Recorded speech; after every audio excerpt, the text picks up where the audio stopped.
انبیاء سے بھول چوک ہو جانے میں بھی اللہ تعالیٰ کی کئی ایک حکمتیں پوشیدہ ہیں۔ مثلا بہت سی قومیں اپنے نبیوں کے معجزات دیکھ کر ان میں ربوبیت کی صفات کی قائل ہو گئی، یہاں تک کہ بعض قوموں نے اپنے نبیوں کو اللہ یا اللہ کا بیٹا بھی جانا۔ جب انبیاء سے بھول اور لغزشیں ہوئیں تب گویا لوگوں پر یہ واضح کیا گیا کہ یہ الہ نہیں ہے۔ الہ ہوتے تو کس طرح ان سے بھول ہو سکتی تھی۔ اس سے یہ بتانا بھی مقصد تھا کہ انبیاء انسان ہی ہوتے ہیں، کوئی ماورائی مخلوق نہیں ہوتے۔ سیدنا آدم علیہ السلام کے واقعے پر غور کرنے سے یہ حقیقت مزید واضح ہو جاتی ہے کہ سیدنا آدم علیہ السلام کی یہ لغزش گناہ نہیں تھی۔ ممنوع درخت کا پھل کھاتے ہی سیدنا آدم علیہ السلام اور اماں حوا کا لباس اتر گیا تھا۔ اس لباس کے بارے میں مفسرین نے لکھا ہے کہ وہ لباس دراصل نور کا تھا، یعنی وہ جنت کا خاص لباس تھا جو صرف اسی عالم میں پہنا جا سکتا ہے۔ اللہ تعالیٰ نے اپنے فضل و کرم سے جنت میں ان کی ستر پوشی کا انتظام فرما دیا۔ اللہ کا حکم ہوا، قال اهبطوا، جنت سے اتر جاؤ۔ مزید فرمایا، بعضكم لبعض عدو ولكم في الأرض مستقر ومتاع إلى حين۔ تم آپس میں ایک دوسرے کے دشمن ہوگے اور تمہارے واسطے زمین میں رہنے کی جگہ ہے اور ایک وقت تک نفع حاصل کرنا ہے۔ اللہ نے مزید فرمایا، قال فيها تحيون وفيها تموتون ومنها تخرجون۔ فرمایا تم وہیں زندگی بسر کرو گے اور وہیں مرو گے اور وہیں سے دوبارہ نکالے جاؤ گے۔ قرآن مجید کے دیگر مقامات میں بھی اس قصے کی تفصیل موجود ہے۔ مثلا فرمایا، وَلَقَدْ عَهِدْنَا إِلَىٰ آدَمَ مِن قَبْلُ فَنَسِيَ وَلَمْ نَجِدْ لَهُ عَزْمًا۔ اور اس سے قبل ہم نے آدم سے ایک عہد لیا تھا مگر وہ بھول گئے اور ہم نے ان میں کوئی عزم نہیں پایا۔ اللہ تعالیٰ فرماتے ہیں، وَإِذْ قُلْنَا لِلْمَلَائِكَةِ اسْجُدُوا لِآدَمَ فَسَجَدُوا إِلَّا إِبْلِيسَ أَبَى فَقُلْنَا يَا آدَمُ إِنَّ هَذَا عَدُوٌّ لَكَ وَلِزَوْجِكَ فَلَا يُخْرِجَنَّكُمَا مِنَ الْجَنَّةِ فَتَشْقَى إِنَّ لَكَ أَلَّا تَجُوعَ فِيهَا وَلَا تَعْرَى وَأَنَّكَ لَا تَظْمَأُ فِيهَا وَلَا تَضْحَى فوسوس إليه الشيطان قال يا آدم هل أدلك على شجرة الخلد وملك لا يبلى۔ اور جب ہم نے فرشتوں سے کہا آدم کو سجدہ کرو تو ابلیس کے سوا سب نے سجدہ کیا، اس نے صاف انکار کر دیا تو ہم نے کہا اے آدم یہ تیرا اور تیری بیوی کا دشمن ہے، خیال رکھنا ایسا نہ ہو وہ تم دونوں کو جنت سے نکلوا دے اور تو مصیبت میں پڑ جائے۔ یہاں تو تجھے یہ آرام ہے کہ نہ تو بھوکا ہوتا ہے اور نہ ننگا، اور نہ تو یہاں پیاسا ہوتا ہے اور نہ دھوپ سے تکلیف اٹھاتا ہے۔ لیکن شیطان نے اسے وسوسے میں ڈال دیا، کہنے لگا میں آپ کو دائمی زندگی کے درخت اور وہ بادشاہت بتلاؤں جو کبھی پرانی نہ ہو۔ فَأَكَلَا مِنْهَا فَبَدَتْ لَهُمَا سَوْآتُهُمَا وَطَفِقَا يَخْصِفَانِ عَلَيْهِمَا مِنْ وَرَقِ الْجَنَّةِ وَعَصَى آدَمُ رَبَّهُ فَغَوَى ثُمَّ اجْتَبَاهُ رَبُّهُ فَتَابَ عَلَيْهِ وَهَدَى قال اهبطا منها جميعا بعضكم لبعض عدو فإما يأتينكم مني هدى فمن اتبع هداي فلا يضل ولا يشقى ومن أعرض عن ذكري فإن له معيشة ضنكا ونحشره يوم القيامة أعمى. چنانچہ ان دونوں نے اس درخت سے کھایا، پس ان کے ستر کھل گئے اور وہ بہشت کے پتے اپنے اوپر چپکانے لگے۔ آدم نے اپنے رب کی نافرمانی کی، پس بہک گیا۔ پھر اس کے رب نے نوازا، اس کی طرف توجہ فرمائی اور اس کی رہنمائی کی۔ حکم ہوا تم دونوں یہاں سے اتر جاؤ، تم آپس میں ایک دوسرے کے دشمن ہو۔ اب تمہارے پاس جب کبھی میری طرف سے ہدایت پہنچے تو جو میری ہدایت کی پیروی کرے نہ تو وہ بہکے گا نہ تکلیف میں پڑے گا، ہاں جو میری یاد سے روگردانی کرے گا اس کی زندگی تنگی میں رہے گی اور بروز قیامت ہم اسے اندھا کر کے اٹھائیں گے۔ آدم علیہ السلام زمین پر اترے اور اپنے رب سے توبہ کے کلمات سیکھ لیے۔ وہ کلمات یہ ہیں: ربنا ظلمنا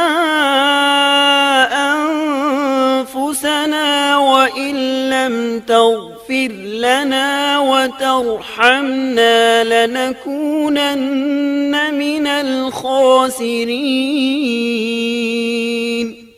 اے ہمارے رب، ہم نے اپنا نقصان کیا اور اگر تو نے ہم پر مغفرت و رحمت نہ فرمائی تو ہم خسارہ اٹھانے والوں میں سے ہو جائیں گے۔ آدم علیہ السلام زمین پر اترے اور ان کے ساتھ حوا علیہ السلام بھی اتری اور ان کے ساتھ ہی ابلیس کو بھی اتارا گیا۔ یہ کس جگہ پر اترے اس بارے میں اختلاف پایا جاتا ہے، لیکن ابن عباس رضی اللہ عنہ کی بات راجح محسوس ہوتی ہے کہ آدم علیہ السلام کو ہند میں اور حوا علیہ السلام کو جدے میں اتارا گیا۔ جب آدم علیہ السلام اتر آئے تو حوا علیہ السلام کی تلاش شروع کر دی، زمین میں ان کی تلاش میں سرگرداں ہوئے۔ آخر کار میدان عرفات میں دونوں کی ملاقات ہو گئی۔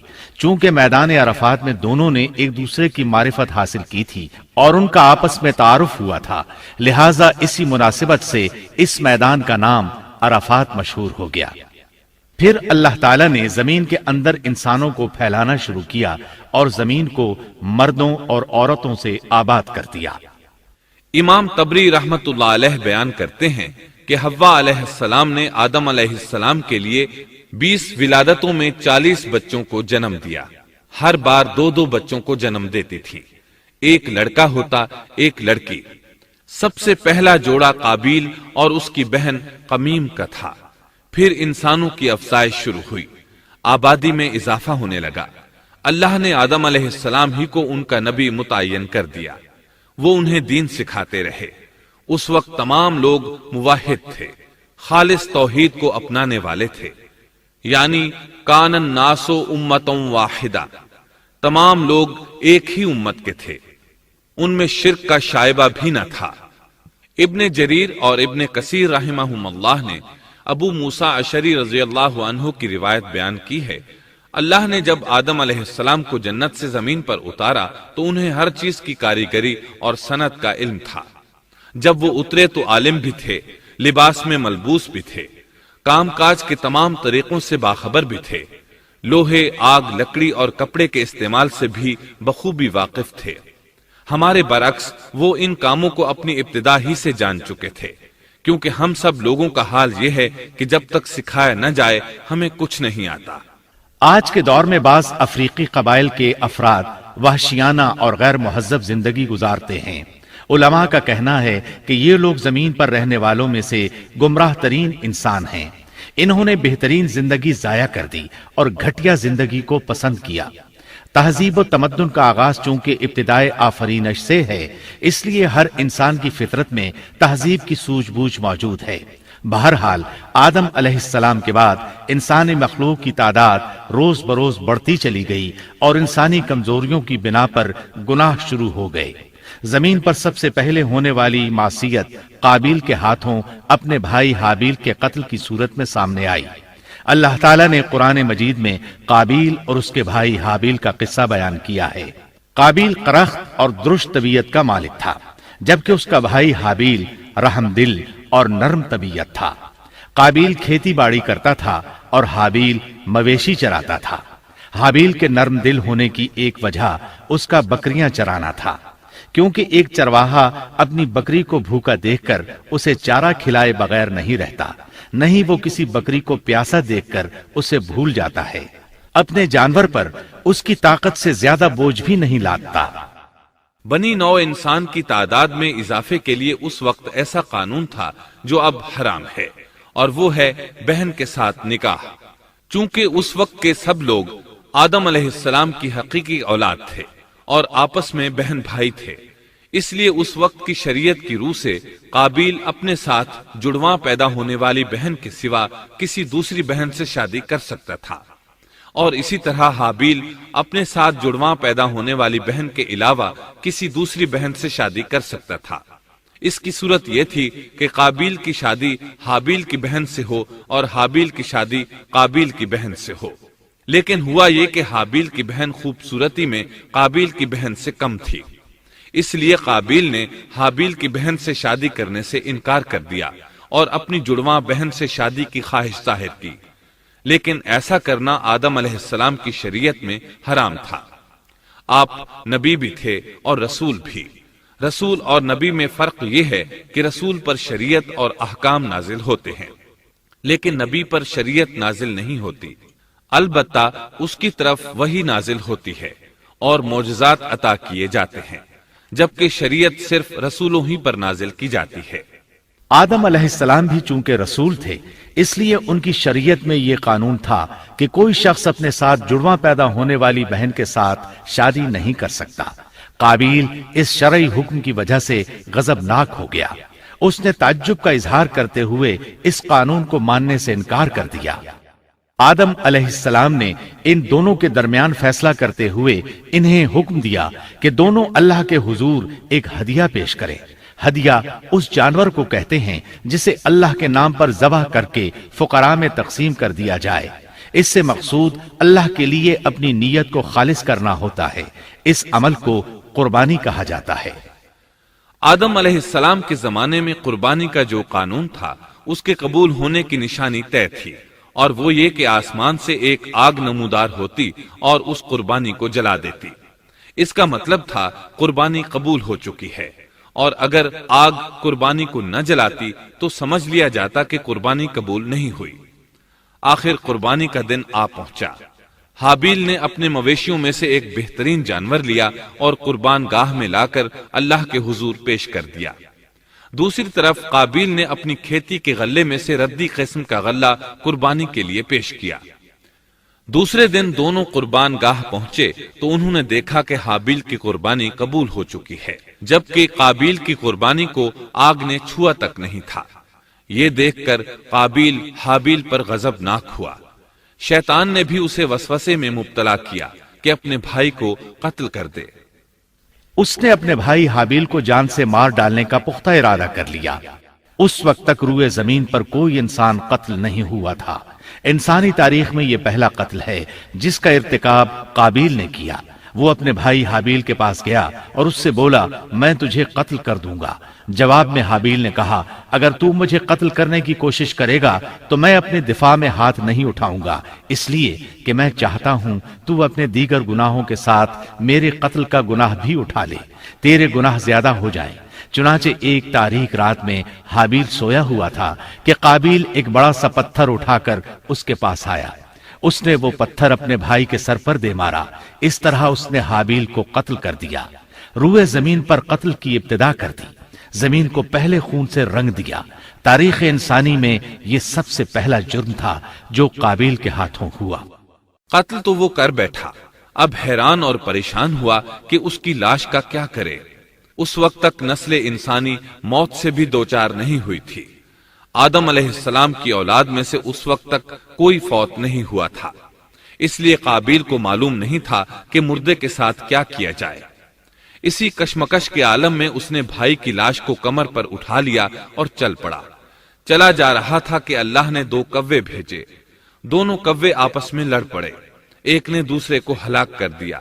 اب زندہ کوا مٹی کھودنے لگا، اس طرح اس نے ایک گڑھا تیار کر لیا، مردہ کوے کو اس میں رکھا اور اوپر مٹی ڈال دی۔ اس طرح قابیل کو دفن کا طریقہ معلوم ہوا، اس نے بھی گڑھا کھودا اور حابیل کی لاش کو اس میں دبا دیا۔ وہ اپنے کیے پر نادم ضرور تھا، لیکن اس نے اللہ سے معافی نہ مانگی، جبکہ انسان کے لیے ضروری ہے کہ اس سے کوئی گناہ ہو جائے تو اللہ سے معافی مانگے۔ قابیل اور حابیل کے درمیان جو مکالمہ ہوا، اللہ تعالیٰ نے اس کا ذکر سورہ مائدہ آیت 27 تا 29 میں کیا ہے۔ اللہ فرماتے ہیں، وَاتْلُ عَلَيْهِمْ نَبَأَ ابْنَيْ آدَمَ بِالْحَقِّ إِذْ قَرَّبَا قُرْبَانًا فَتُقُبِّلَ مِنْ أَحَدِهِمَا وَلَمْ يُتَقَبَّلْ مِنَ الْآخَرِ قَالَ لَأَقْتُلَنَّكَ قال إنما يتقبل الله من المتقين لئن بسطت إلي يدك لتقتلني ما أنا بباسط يدي إليك لأقتلك إني أخاف الله رب العالمين إني أريد أن تبوء بإثمي وإثمك فتكون من أصحاب النار وذلك جزاء الظالمين۔ آدم علیہ السلام کے دونوں بیٹوں کا کھرا کھرا حال بھی انہیں سنا دو۔ ان دونوں نے ایک نذرانہ پیش کیا، ان میں سے ایک کی نذر تو قبول ہو گئی اور دوسرے کی قبول نہ ہوئی تو وہ کہنے لگا میں تجھے مار ہی ڈالوں گا۔ اس نے کہا اللہ تقوی والوں ہی کا عمل قبول کرتا ہے، گو تو میرے قتل کے لیے دسترازی کرے لیکن میں تیرے قتل کے لیے ہرگز اپنا ہاتھ نہیں بڑھاؤں گا۔ میں تو اللہ تعالی پروردگار عالم سے خوف کھاتا ہوں، میں تو چاہتا ہوں کہ تو میرا گناہ اور اپنا گناہ اپنے سر پر رکھ لے اور دوزخیوں میں شامل ہو جائے، ظالموں کا یہی بدلہ ہے۔ اس کا مطلب یہ تھا کہ تیرے اور گناہوں کے ساتھ میرے قتل کا گناہ بھی تیرے ذمہ لگے اور تو ظالموں میں سے ہو جائے۔ حابیل کے قتل کے بعد قابیل پر جو گزری اس کا ذکر اللہ نے سورہ مائدہ آیت 30 اور 31 میں کیا ہے۔ فطوعت له نفسه قتل أخيه فقتله فأصبح من الخاسرين فبعث الله غرابا يبحث في الأرض ليريه كيف يواري سوءة أخيه قال يا ويلتى أعجزت أن أكون مثل هذا الغراب فأواري سوءة أخي فأصبح من النادمين۔ پس اسے اس کے نفس نے اپنے بھائی کے قتل پر آمادہ کر دیا اور اس نے اسے قتل کر ڈالا، اس سے وہ نقصان والوں میں سے ہو گیا۔ پھر اللہ تعالیٰ نے ایک کوے کو بھیجا جو زمین کھود رہا تھا تاکہ اسے دکھائے کہ وہ کس طرح اپنے بھائی کی ناش کو چھپا سکتا ہے۔ وہ کہنے لگا ہائے افسوس، کیا میں ایسا کرنے سے بھی گیا گزرا ہو گیا کہ اس کوے کی طرح اپنے بھائی کی لاش کو دفنا دیتا۔ پھر تو بڑا ہی پشیمان اور شرمندہ ہوا۔ امام احمد، ترمذی اور ابو داود نے سیدنا سعد بن ابی وقاص رضی اللہ عنہ سے روایت کی ہے کہ انہوں نے سیدنا عثمان رضی اللہ عنہ کی شہادت کے فتنے کے وقت فرمایا میں گواہی دیتا ہوں کہ رسول اکرم صلی اللہ علیہ وسلم نے فرمایا تھا ایک بہت بڑا فتنہ رونما ہوگا، اس میں بیٹھنے والا کھڑے ہونے والے سے بہتر ہوگا اور کھڑا ہونے والا چلنے والے سے بہتر ہوگا اور چلنے والا دوڑنے والے سے بہتر ہوگا۔ کسی نے کہا اگر کوئی میرے گھر میں داخل ہو کر میری طرف ہاتھ بڑھائے تاکہ وہ مجھے قتل کر دے تو آپ صلی اللہ علیہ وسلم نے فرمایا تو آدم علیہ السلام کے بیٹے کی طرح قتل ہو جا، یعنی اس فتنے میں قتل ہو جانا، حابیل کی سنت پر عمل کرتے ہوئے خود ہاتھ نہ اٹھانا، قاتل کہلانے کی بجائے مقتول ہونے کو پسند کرنا۔ اسی طرح مسند احمد کی ایک روایت میں ہے، رسول اللہ صلی اللہ علیہ وسلم نے فرمایا، دنیا میں جب بھی کوئی ظلم سے قتل ہوتا ہے تو اس کا گناہ آدم علیہ السلام کے پہلے بیٹے قابیل کی گردن پر ضرور ہوتا ہے، اس لیے کہ وہ پہلا شخص ہے جس نے ظالمانہ قتل کی ابتدا کی اور یہ ناپاک طریقہ جاری کیا۔ اس حدیث سے اس جرم کی نوعیت کا بخوبی اندازہ ہوتا ہے کہ اللہ تعالیٰ نے اس کو صرف ایک قتل قرار نہیں دیا بلکہ اس کو ایک گھناؤنی حرکت قرار دیا۔ قیامت تک آنے والے لوگ جو اس گناہ کے مرتکب ہوں گے ان کا کچھ گناہ قابیل کے حساب میں ڈالا جائے گا۔ حابیل کو قتل کرنے کے بعد قابیل نے اپنی بیوی کو ساتھ لیا اور دور دراز نرم زمین کے پاس جا کر رہائش پذیر ہو گیا اور آدم علیہ السلام کے سامنے تک نہ ہوا۔ آدم علیہ السلام پہاڑوں کے قریب ایک بستی میں رہ رہے تھے، یہ ان سے بہت دور جا بسا تھا۔ اس طرح قابیل کا آدم علیہ السلام سے رابطہ بالکل ختم ہو گیا اور اس سے ایک نئی نسل کی ابتدا ہوئی۔ فحاشی اور اریانی کو ان کے ہاں عروج حاصل تھا۔ عبادت یہ لوگ اگرچہ اللہ ہی کی کرتے تھے لیکن آدم علیہ السلام کی شریعت کے خلاف بے حیائی کے دل دادا تھے۔ تقوی کی قلت، احکام الہی کی نافرمانی اور فحاشی کا فروغ ان کے شب و روز کا معمول تھا۔ اس کے بعد لوگ دو گروہوں میں تقسیم ہو گئے، شریر اور برے لوگ قابیل کے ساتھ مل گئے اور آدم علیہ السلام کے دیگر بیٹے اور نیک لوگ آدم علیہ السلام کے ساتھ مل گئے۔ آدم علیہ السلام 960 سال زندہ رہے۔ ان کی کل عمر تو 1000 سال تھی لیکن 40 سال کم کر دی گئی۔ سیدنا ابو ہریرہ رضی اللہ عنہ بیان کرتے ہیں کہ رسول اللہ صلی اللہ علیہ وسلم نے فرمایا، جب اللہ نے آدم علیہ السلام کو پیدا فرمایا تو ان کی پیٹھ پر ہاتھ پھیرا، اس طرح قیامت تک جتنے انسان پیدا ہونے والے تھے ان کی روحیں وجود میں آ گئیں۔ پھر ہر انسان کی آنکھوں کے درمیان ایک نور رکھ کر آدم علیہ السلام کے سامنے پیش کیا۔ انہوں نے پوچھا، یا اللہ یہ کون ہے؟ اللہ نے فرمایا، یہ تیری اولاد ہے۔ ان میں سے ایک کی پیشانی کی چمک آدم علیہ السلام کو بہت اچھی لگی۔ انہوں نے پوچھا، یا اللہ یہ کون ہے؟ جواب ملا، یہ تیری اولاد میں سے بہت دور جا کر ہیں، ان کا نام داؤد ہے۔ پوچھا، ان کی عمر کتنی ہے؟ فرمایا 60 سال۔ آدم علیہ السلام کہنے لگے، یا اللہ 40 سال میری عمر میں سے ان کی عمر میں شامل کر دے۔ اس سلسلے میں دوسری روایت یوں آئی ہے، جب آدم علیہ السلام کی روح قبض کرنے کے لیے فرشتہ آیا تو وہ کہنے لگے، میری عمر میں تو ابھی 40 سال باقی ہیں۔ اس وقت ان کی عمر 960 سال تھی۔ انبیاء اپنی عمر سے واقف ہوتے ہیں۔ فرشتے نے کہا، کیا آپ کو یاد نہیں آپ نے اپنی عمر کے 40 سال اپنی اولاد داؤد کو ہبہ کر دیے تھے؟ رسول اللہ صلی اللہ علیہ وسلم نے فرمایا، چونکہ آدم علیہ السلام نے انکار کیا تو ان کی اولاد بھی انکار کی عادی ہے۔ آدم علیہ السلام خود بھول گئے، ان کی اولاد بھی بھولتی ہے۔ آدم علیہ السلام نے خطا کی، ان کی اولاد بھی خطا کرتی ہے۔ حابیل کے قتل کے بعد اللہ تعالیٰ نے آدم اور حوا علیہ السلام کو اس کا نعم البدل عطا کیا۔ اس کا نام انہوں نے شیس رکھا۔ شیس کا مطلب ہے اللہ کا دیا ہوا تحفہ۔ حابیل کے قتل پر آدم اور حوا علیہ السلام دونوں بہت غمگین ہوئے، اس لیے اللہ نے بدلے میں انہیں شیس علیہ السلام عطا فرمائے۔